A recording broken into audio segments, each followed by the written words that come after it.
Assalamualaikum Sobat Football United. Ringan amatiran ala gua. Semoga semua Sobat Football United dalam lindungan Allah, sehat-sehat selalu, sehat-sehat sekeluarga, lancar-lancar rezekinya, dan juga segala aktivitas positifnya. Ada kabar terbaru dari Fabrizio Romano terkait dengan dua nama yang dikaitkan dengan Manchester United. Ada sesuatu hal yang tidak lagi jadi masalah ya bagi Manchester United, tapi masih belum berakhir. Dan ada juga yang setuju bergabung ke Manchester United. Belum ada berita resmi sehingga Sobat Football United yang menantikan berita-berita resmi saja bisa di skip video ini. Oke, langsung saja gue mulai dari Joshua Zirkzee. Bolonya mengatakan kalau mereka sudah memperkirakan Joshua Zirkzee ini akan lepas dari Bolonya. Dan Manchester United disebutkan oleh Fabrizio Romano telah mengantongi semua informasi terkait dengan Joshua Zirkzee. Baik itu informasi secara personal, komisi untuk agennya, lalu juga gaji, dan juga hal-hal lain ya, karena komunikasi sudah dilakukan dengan pihak ataupun kubu Joshua Zirkzee.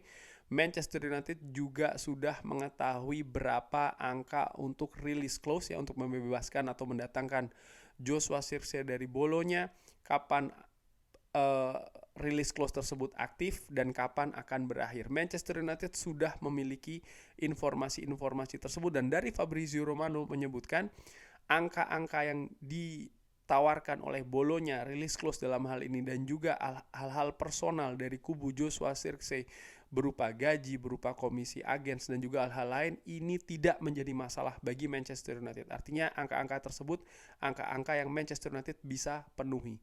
Saat ini satu faktor yang sedang berjalan adalah analisa terakhir, diskusi terakhir dari tim internal Manchester United. Ini penting, di mana Dan Ashworth baru bergabung, di mana Dan Ashworth juga menduduki posisi yang sangat penting ya sebagai football director.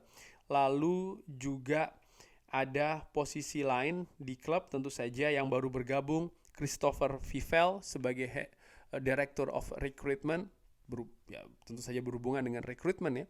Dan juga pihak-pihak lain di Manchester United yang masih menganalisa secara lebih intens dan juga mungkin tahap akhir. Ini penting karena keputusan terkait dengan Joshua Zirkzee ini akan sangat berpengaruh ke lini depan Manchester United paling tidak 2-3 musim ke depan bahkan ya. Manchester United tidak bisa lagi beroperasi dalam transfer dengan mindset ataupun pola pikir seperti ini. Oke, datangkan saja pemainnya ya, kita lihat nih 1-2 musim tidak cocok kita jual lagi. Tidak seperti itu. Neraca tidak bagus dan ternyata ini juga tidak sustain ya, tidak bisa berkelanjutan. Bahkan tidak bisa juga memberikan kontribusi yang diharapkan di Manchester United. Mungkin fans ingin supaya cepat-cepatan, fans ingin yang penting ada yang datang, tapi fans juga harus melihat apa yang terjadi 10-11 tahun belakangan. Manchester United terlalu terburu-buru. Manchester United mendatangkan hanya karena prestasi di klub sebelumnya, hanya berdasarkan kurikulum vitae, data-data saja, dan juga penampilan ya di saat-saat mereka sedang terbaik. Tapi ketika datang ke Manchester United ternyata banyak yang tidak bisa berkelanjutan nih kontribusinya. Ada apa? Dan ini harus dianalisa. Fungsi dari Joshua Zirkzee misalnya akan seperti apa di Manchester United? Tepat atau tidak? Investasi juga yang akan diberikan. Ini tidak murah menurut gua, terutama melihat keadaan finansial dari Manchester United saat ini. Bukan karena mereka tidak memiliki utang, tidak, tapi terkait dengan aturan-aturan PSR dan juga financial fair play misalnya. Sehingga sangat wajar menurut gue ya, Manchester United harus melakukan analisa yang sangat mendalam sebelum memutuskan, karena semuanya sudah siap nih ya, elemen-elemen dan juga komponennya. Bagaimana kalau nanti Manchester United akhirnya kehilangan Joshua Zirkzee, misalnya ada klub lain yang mungkin menyalip di tikungan. Dalam hal ini Fabrizio Romano menginformasikan kalau AC Milan itu tetap berada di atas meja ya, artinya punya peluang untuk mendatangkan Joshua Zirkzee karena AC Milan juga sudah memiliki informasi-informasi seperti Manchester United. Hanya saja AC Milan enggan untuk membayar sampai dengan saat ini ya, enggan atau tidak mau membayar angka komisi agen dari Joshua Zirkzee, dan ini menjadi penghalang besar. Nah, bagaimana kalau tahu-tahu nanti AC Milan mau membayar? Menurut gue begini, kalau memang AC Milan ingin menembus angka komisi agen dari Joshua Zirkzee, diskusi dengan Manchester United tidak akan sampai sedalam ini. Proses ini sudah berakhir jauh lebih cepat. Tapi kenyataannya tidak demikian. Artinya apa? Biaya kompensasi agen ini ternyata menjadi tembok halangan yang tinggi dan juga tebal, yang juga besar banget bagi AC Milan. Sehingga ya ini merupakan peluang bagi Manchester United. Tapi jangan terburu-buru, gue juga setuju. Walaupun demikian juga jangan terlalu lama ya. Nah, sekarang kira-kira di mana batasannya? Well, sang pemain ini masih konsentrasi dengan tim nasional Belanda. Manchester United baru melakukan pre-season nanti tanggal 15. Dan pemain-pemain yang terlibat di Euro ini rata-rata akan mendapatkan liburan 2-3 pekan setelah Euro berakhir.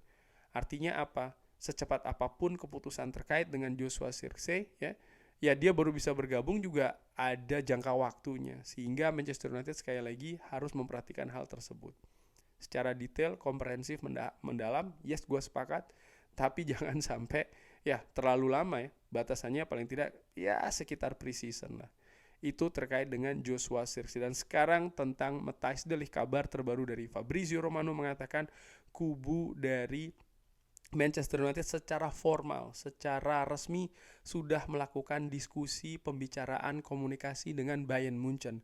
Yang gue artikan di sini adalah bahwa Manchester United dengan Bayern Munchen sudah melakukan dialog transaksi untuk Matthijs de Ligt.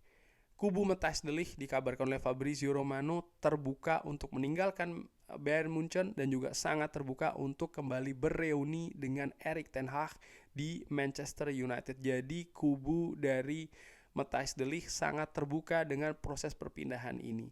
Hanya saja sekarang ini situasinya lebih pada kedua klub Bayern Munchen dan juga Manchester United membicarakan terkait dengan berapa angka transfer. Fabrizio Romano mengatakan kalau Manchester United menginginkan 50 juta plus add-ons dan ada struktur finansial, struktur pembayaran yang butuh didiskusikan antara Bayern Munchen dan juga Manchester United yang mencari formula pembayaran, formula finansial yang paling cocok bagi kedua klub. Dan tentu saja ini membutuhkan waktu, ini membutuhkan proses. Membeli pemain, mentransfer pemain ini tidak sama seperti kayak membeli kacang di warung ataupun permen di warung. Enggak seperti itu. Ada investasi besar, ada struktur yang mungkin lebih rumit pembayarannya, sehingga ini harus didiskusikan dan tentu saja ada waktu di sana.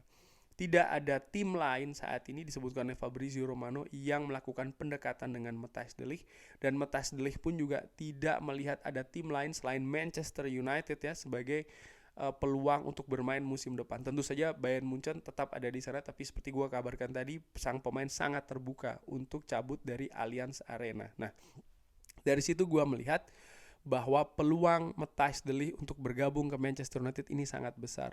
Sang pemain positif, dan nampaknya dengan adanya pembicaraan langsung secara resmi dari kedua klub ini menandakan Bayern Munchen pun juga terbuka untuk melepas Matthijs de Ligt, dan Manchester United nampaknya juga sangat serius untuk mendatangkan Matthijs de Ligt. Tapi tentu saja ada hal-hal yang harus disepakati antara kedua klub ini. Gaji pun juga demikian. Gue mendapatkan informasi lain bahwa bahkan kubu dari Matthijs de Ligt ini bersiap untuk menerima gaji yang lebih rendah dibanding yang diterima di Bayern Munchen ya.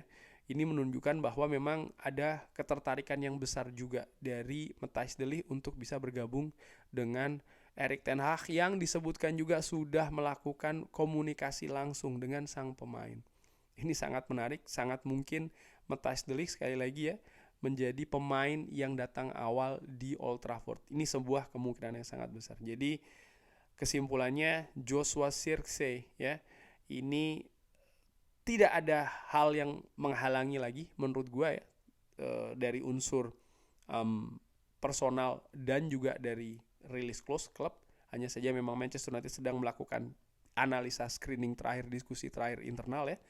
Dan Matthijs de Ligt bahkan informasinya dia sepakat untuk bergabung dengan Manchester United. Dua informasi itu gue dapatkan dari Fabrizio Romano. Bagaimana menurut Sobat Football United? Seperti biasa, drop di kolom komen. Terima kasih sudah menyaksikan. Jangan lupa like, sholat, dan juga subscribe. Wassalamualaikum warahmatullahi wabarakatuh. Thank you.